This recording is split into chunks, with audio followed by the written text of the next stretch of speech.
পপিকে শাকিল খানের সাথে তার মা বিয়ে দিতে রাজি হননি, আর পরবর্তীতে যে পুরুষের একটি বউ আছে, তিনটি সন্তান আছে, তা অল সুপার ডুপারের সবাইকে স্বাগত। পপির বিয়ে হয়েছে এবং 4 বছরের একটি বাচ্চা আছে, এ খবর ইতিমধ্যে আপনাদের সবারই জান। কিন্তু আমি বলবো পপির অতীতের কথা। জানতে হলে আমাদের সঙ্গেই থাকুন, অল সুপার ডুপারের সঙ্গেই থাকুন।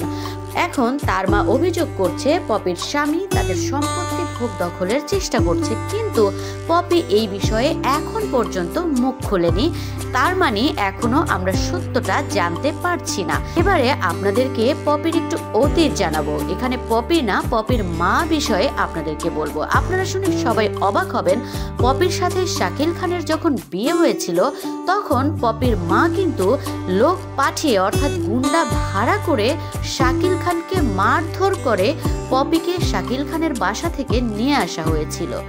এখন কেন পপিকে শাকিল খানের সাথে তার মা বিয়ে দিতে রাজি হননি, আর পরবর্তীতে যে পুরুষের একটি বউ আছে, তিনটি সন্তান আছে, তার সাথে বিয়ে করার পর পপির মা মেনে নিলেন? কারণ কি?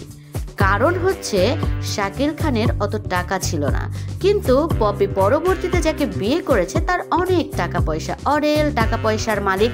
আর টাকা পয়সাই তো দরকার আসলে, তাই না? এরকম রঙিন দুনিয়ার মানুষদের, বিশেষ করে তার অভিভাবকদের বেশি দরকার টাকা পয়সা। এখন বুঝেন ঠেলা, টাকা পয়সাওয়ালার কাছে বিয়ে দিয়েছেন কন্যা, আর সেই টাকা পয়সাওয়ালাই আপনাদেরকে এখন বের করে দেওয়ার চেষ্টা করছে। এগুলোকেই বলে নিয়তি। অপরাধ কখনো কাউকে ক্ষমা করে না। দেখেন, এত বছর পরেও শাকিল খানকে মারা হয়েছে এবং উল্টো শাকিল খানের নামে মামলা দেওয়া হয়েছে। সে হাজত খেটেছেন, জেল খেটেছেন, এবং তাকে নিয়ে সংবাদ সম্মেলন করিয়েছেন এই পপির মা। অথচ দেখেন আজকে নিজেই এই টাকাওয়ালার কাছে নিজের কন্যাকে বিয়ে দিয়ে এখন নিজে আবার তার বিরুদ্ধে মামলা করছেন। এটাই হচ্ছে নিয়তি। অন্যায় করলে সেটা ফেরত পাবেনই, তার ফল আল্লাহ কখনো না কখনো দেখাবে, সে আপনি যেই হন না কেন। তো যাই হোক ভিউয়ার্স, আপনাদের কি মনে হয় আমার মন্তব্যের ঘরে জানিয়ে দিন। সবাই ভালো থাকবেন, সুস্থ থাকবেন, আর অবশ্যই শান্তিতে থাকবেন।